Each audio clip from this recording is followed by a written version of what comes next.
உன் வெட்டத்தை வேடிக்கை பார்த்தேன் மயங்கினேன். ஒரு ஞாபக அலையென வந்து என் நெஞ்சினை நனைத்தவள் நீயே. என் வாலிப திமிரினை உன்னால் மாற்றினேன். பெண்ணாக இருந்தவள் உன்னை நான் இன்று காதலி செய்தேன். உன்னோட அறிமுகத்தாலே நான் உன்னில் மறைமுகமானே. நரம்பெல்லாம் பாரு, சாரிண்ணே, நேற்று கொஞ்சம் நான் அப்படி பேசியிருக்க கூடாது, என்னை மன்னிச்சிடு. அதெல்லாம் ஒன்றும் இல்லை, நான் அதான் எப்பவும் மறந்துட்டேன். சாரி, தப்பாக எடுத்துக்காத. அவர் சீனியர், நம்மளுக்கு சாரு, அதை மறந்து நான் அவர்கிட்ட பேசாதன்னு ஒன்று சொன்னது ரொம்ப தப்பு. நீ அவர்கிட்ட பேசிக்கோ, எனக்கு எந்த பிரச்சனையும் இல்லை, சரியா? ஆனால் என்னை மன்னிச்சிக்கோ. என்னடா நேற்று இப்படி பேசிட்டு இப்போ இப்படி பேசுகிறேன்னு நினைக்காத. என்னை கொஞ்சம் யோசித்து பார்க்கறதுக்கப்புறம் எனக்கு புரிஞ்சிச்சு நான் தப்பு பண்ணிட்டேன் அப்படின்ட்டு. அதனால் என்னை மன்னிச்சிக்கோ, சரியா? உன் மனசை புரிஞ்சிக்காமல் நான் இப்படியோ பேசிட்டேன், என்னை மன்னிச்சிடு. அதெல்லாம் விருப்பம் மாதிரி நான் அதை எப்பவும் மறந்துட்டேன். நீ என் ஃப்ரெண்டு, என் தங்கச்சி, என் அக்கா எல்லாமே நின்னா. நான் எப்படி உன் மேலே கோச்சிப்பேன் சொல்லலையே. நேற்று கொஞ்சம் வருத்தமாக இருந்துச்சு, அவனும் மிச்சப்படி நான் அதெல்லாம் மறந்துட்டேன். சாரிடி. இனிமேல் சாரி கேட்டு நான் நடி வாங்குவா பார்த்துட்டேன். என்னங்கடி 2 பேரும் அவசியம் பேசிட்டு இருந்த மாதிரி இருக்கு? அதெல்லாம் ஒன்றும் இல்லை, நேற்று லீவ் போட்டோமே, என்ன நடந்திருக்க கிளாஸில் அப்படின்னு யோசிச்சுட்டு பேசிட்டு வந்தோம் 2 பேரும். என்னது நீங்களா லீவா? என்கிட்ட ஒரு வார்த்தை சொல்லவே இல்லை. நானும் நேற்று லீவ் தாண்டி. என்னடி சொல்கிறாரியா, நீயும் லீவா? அப்போ யாருமே காலேஜுக்கு நேற்று போகலையா? அப்போ கிளாஸில் யார் தான் இருந்திருப்பா? ஐயோ ஐயோ, மொத்தமாக எல்லாரும் லீவ் போட்டிருக்குமோ. எனக்கு என்ன சொல்ல போகிறாங்கன்னு தெரியலையே. ஆமாம் அண்ணே, என்ன சொல்ல போகிறாங்கன்னு தெரியலையே, என்ன பண்ணுறது? சரி பாப்பா கிளாஸுக்கு போயிட்டு. சரி கிளாஸுக்கு போகலாம். சரி நீங்கள் கிளாஸுக்கு போயிட்டு இருந்தேன், நான் வந்துடுறேன். நீ வாங்கடி. இல்லை, நான் ரெஸ்ட் ரூம் போயிட்டு வந்துடுறேன். சரி, நான் கிளாஸில் இருக்கேன், நீ வந்துடு, சரியா? இப்போ சின்ன பொண்ணு ரெஸ்ட் ரூம் தான் போனான், நான் வந்ததை அவனை கூட்டு வந்துடு. சரி பாரு. பாருக்கிட்ட போய் மட்டும் பேசிட்டுனா நல்லா தான் இருந்திருக்கேன் போல இருக்குது. நான் எதுக்கு அவங்களோட பேசினேன்னா அன்னையிலேருந்து நான் இப்படி மாறிட்டேங்க. நேற்று பாரு ரொம்ப இதாக பேசிட்டேன்.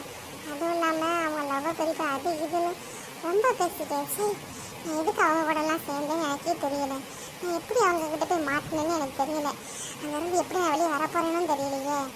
என்ன பண்ணுறதுனே தெரியலையே. குமாரி, பாருக்கிட்ட ஏதோ ரொம்ப பேசிகிட்டு இருந்த மாதிரி இருந்துச்சு, ஏதோ மன்னிப்புக்கெல்லாம் கேட்ட மாதிரி இருந்துச்சு. என்ன திரும்பிட்டியா நீ? இல்லை, அது வந்து என்ன ரியா, நீ இவ கூட எப்படி? அதெல்லாம் எனக்கு தெரிஞ்சுக்கணுமா? தெரிஞ்சுக்கணும்னு ஆசைப்படுறியா? வந்த அன்னைக்கு அவள் என் கூட சேர்ந்துட்டா தெரியுமா? நீங்கள் ரொம்ப ஓவராக பேசிகிட்டு இருந்தீங்க, ரொம்ப பண்ணிகிட்டு இருந்தீங்கல்ல, அதனால் அவள் அப்போவே என் கூட சேர்ந்துட்டான்.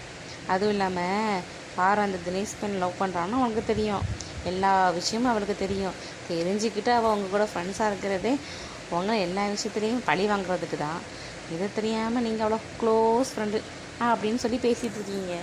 ஆமாம் குமாரி, எனக்கு எல்லா விஷயமும் தெரியும். நான் லவ் பண்ணுவேன், அவள் லவ் பண்ணும்போதே எனக்கு அவளை பழி வாங்கணும்னு அப்போவே நான் ஆரம்பிச்சிட்டேன், சரியா? எனக்கு வந்த அன்னைக்கே தெரிஞ்சிச்சு நான் அவங்க 2 பேரும் பேசுகிறாங்க, லவ் பண்ணுறாங்க அப்படின்ட்டு. அதனால தான் நான் வந்த அன்னைக்கு இவங்க கூட சேர்ந்துக்கிட்டேன். இவங்க கூட சேர்ந்துக்கிட்டு உங்கள் எல்லாரையும் நான் பழி வாங்கணும்னு நினச்சேன். அந்த ஒரு காரணத்துக்காக தான் அவங்க கூட இன்னும் நான் இருக்கேன். யார் நீ என்கிட்ட கூட சொல்லவே இல்லை. நானும் அவங்க கூட தானே இருக்கிறேன். நீ இப்போ எங்க கூட இருக்க? அதுவும் எதுக்கு இருக்கான்னு தெரியுமா? அதான் தெரியுமா அவனுக்கு தான். அவன் நம்ம சாரை லவ் பண்ணுறா, அந்த விஷயத்தை நம்ம எல்லார்ட்டையும் சொல்லிடுவோன்னு அவனை மறட்டி வச்சுருக்கோம். அந்த ஒரு காரணத்துக்காக தான் அவள் இப்படி இருக்கிறா. நம்ம கூட சேரும்போது தான் அவனை கரெக்டாக இருக்கிறான். பாரு கூட சேர்ந்தா நல்லவள மாறிடுவா போல இருக்கே. இப்போ முன்னாடி அப்படி தாண்டி பேசிகிட்டு இருந்தா அரியா, ரொம்ப நல்லவ மாதிரியே பேசிகிட்டு இருந்தா. ஆனால் நம்ம கூட இருந்தால் இவன் நல்லவள மாறவே முடியாது. இனிமேல் நம்ம கூட தான் இருக்கணும். ஏன் இப்படிலாம் நீங்கள் பண்ணுறீங்க? என்ன ஏன் இப்படி பண்ணுறீங்களா? எல்லார்ட்டையும் சொல்லட்டுமா? ஒரு சாரை நீ லவ் பண்ணுறான்னு சொல்லிட்டு எல்லார்ட்டையும் சொல்லிடுவேன் பார்த்துக்க. வாட்ஸ்அப், இன்ஸ்டாகிராம் எல்லா குரூப்லேயும் போட்டு உன்னை அசிங்கப்படுத்திடுவேன் பார்த்துக்க. அமைதியாக நாங்கள் சொல்கிறத மட்டும் கேட்டுட்டு எங்கள் கூட இருந்தால் இது, இல்லைன்னா உன்னை நாங்கள் என்ன பண்ணுவோன்னு தெரியாது பார்த்துக்க. குமாரி, எனக்கு ஒரு விஷயம் பிடிக்கலன்னா நான் ஸ்கூலில் என்ன பண்ணுவேன் எனக்கு நல்லாவே தெரியும். தெரிஞ்சும் நீ இப்படி பண்ணினா அப்புறம் இருக்குது பார்த்துக்க. அவள் பண்ண மாட்டான், அவள் பயந்துட்டான். நம்மளுக்கு அடிமை அவள். அதனால் நம்ம சொல்கிறத மட்டும்தான் அவள் கேட்பாள். இனிமேல் நம்மளுக்கு 2 பேத்துக்கு அடிமை தான் இவள். சரி வா, நம்ம கிளாஸுக்கு போகலாம். இவன் இங்கேயே நின்றுட்டு இருக்கட்டும். நீ போகும்போது இல்லைன்னா பாருக்கு சந்தேகம் வந்துடும். நீ போய் அங்கே போய் உட்காந்துக்க, நான் கொஞ்சம் கழிச்சு வரேன். சரி. என்ன பட்டா? ஐயோ, நான் என்ன பண்ணுவேன்னு தெரியலையே. போய் நான் லவ் பண்ணுற போய் ரியாட்ட சொன்னேன் பார்த்தியா, அதுதான் என் தப்பு. இப்போ அவகிட்ட சொல்லி நான் இவகிட்ட மாட்டிக்கிட்டு என்னை அசிங்கப்படுத்திடுவளோ கேவலப்படுத்திடுவளோன்னு நான் பயந்து என்ன பண்ணுறேனே தெரியாமல் பார்வை மேலே நான் வெறுப்பை ஏற்றிட்டு இருக்கிறேன். என் மேலே தான் எல்லா தப்புமே. ஆனால் அவன் மேலே என்னுடைய விருப்பம்லாம் காட்டி நான் என்ன பண்ணுறேன்னு எனக்கு தெரியலையே. ஐயோ, எப்படி இருந்து நான் மீற போகிறேன்னு எனக்கு தெரியல. எவ்வளோ கஷ்டமாக இருக்குது. ஓ, இவ்வளோ பெரிய பிரச்சனையில் மாட்டியிருக்காளா? அதான் இப்படிலாம் பேசுகிறாளோ? நான் என்னடா பூமாரி இப்படி மாறிட்டாளே, என்ன பண்ணுறதுனே ரொம்ப யோசிச்சுட்டு இருந்தோம். இப்போ இவளை ஃபாலோ பண்ணதுனால நம்மளுக்கு அந்த உண்மை தெரிஞ்சிச்சு, இல்லைன்னா நம்மளுக்கு அந்த உண்மை தெரிஞ்சிருக்கிறது. இந்த ரியா மோசமானவான்னு தெரியும், ஆனால் அவள் கூட சேர்ந்துக்கிட்டு இவ்வளோ கேவலமான விஷயம் பார்ப்பான்னு நினச்சி கூட பார்க்கல. பாரு, லவ் பண்ணுறது எல்லா விஷயமும் தெரிஞ்சுமே இவன் இப்படி பண்ணியிருக்கான்னா இவன் எவ்வளோ பெரிய பிளான் வச்சுட்டு இருந்திருப்பான். இவங்களாம் இனிமேல் சும்மாவே விடக்கூடாது, இருக்குது இன்னைக்கு. ஆனால் என்ன, பூமாரி இதில் தேவையில்லாமல் மாட்டிக்கிட்டா. அதான் அவளை இதில் மீள்றதுக்கு ஏதாவது பண்ணணும். முதல்ல அண்ணாட்டையும் போய் சொல்லணும். அண்ணாட்டையும் தினேஷ் அண்ணாட்டையும் சொன்னால் தான் இந்த விஷயம் சரிப்பட்டு வரும். அவங்க ஏதாவது முயற்சி பண்ணுவாங்க. பாருட்ட அதுக்கப்புறம் சொல்லணுமா வேண்டாமான்னு கேட்டுக்கணும். கடைசியில் நானே ஒரு சிஐடி ஆகிட்டேனே. எவ்வளோ பெரிய விஷயத்த ஒரே நிமிஷத்தில் கண்டுபிடிச்சின்னு பார்த்தியா? சூப்பர். ஏன் எல்லா விஷயத்திலும் நம்மளும் கேர்ஃபுல்லாக இருக்கணும்ப்பா.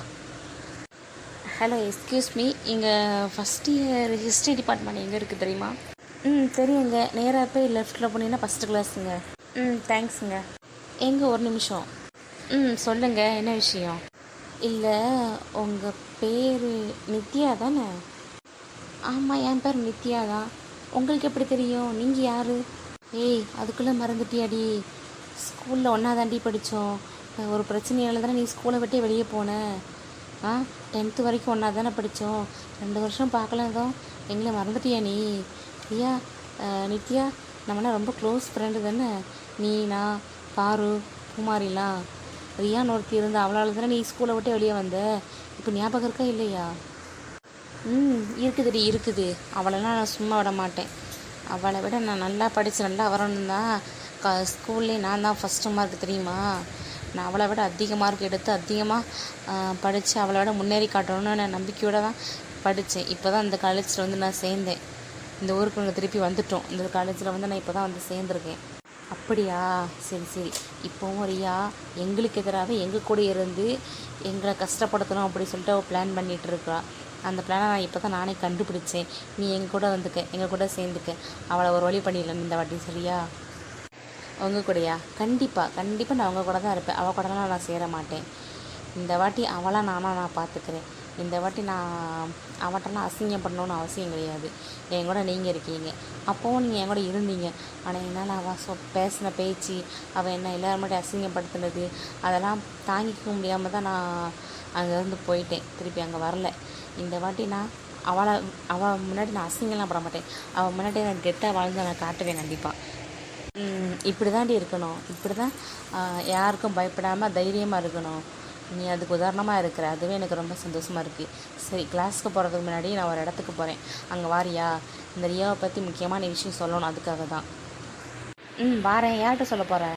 அதுவா, எங்கள் அண்ணா சரணன்னு ஒரு அண்ணா இருக்காங்க. அவங்களும் பாரு லவ் பண்ணுற ஒரு பையன்கிட்டையும் சொல்லணும். ஏன்னா பாரு லவ் பண்ணுற பையனை தான் இப்போ ரியா லவ் பண்ணுறேன்னு சொல்லி பேத்திகிட்டு இருக்கிறான். ஆனால் அந்த பையன் அவளை ஓகே பண்ணவே இல்லை. ஆனால் அதை ஓவராக பேசிகிட்டு இருக்கிறான். இந்த விஷயத்த உனக்கு நான் அப்புறமா டீட்டெயிலாக சொல்கிறேன், சரியா? இப்போ வாரியா கொஞ்சம்? வாரேன் சின்ன பொண்ணு, வா, நான் போகலாம்.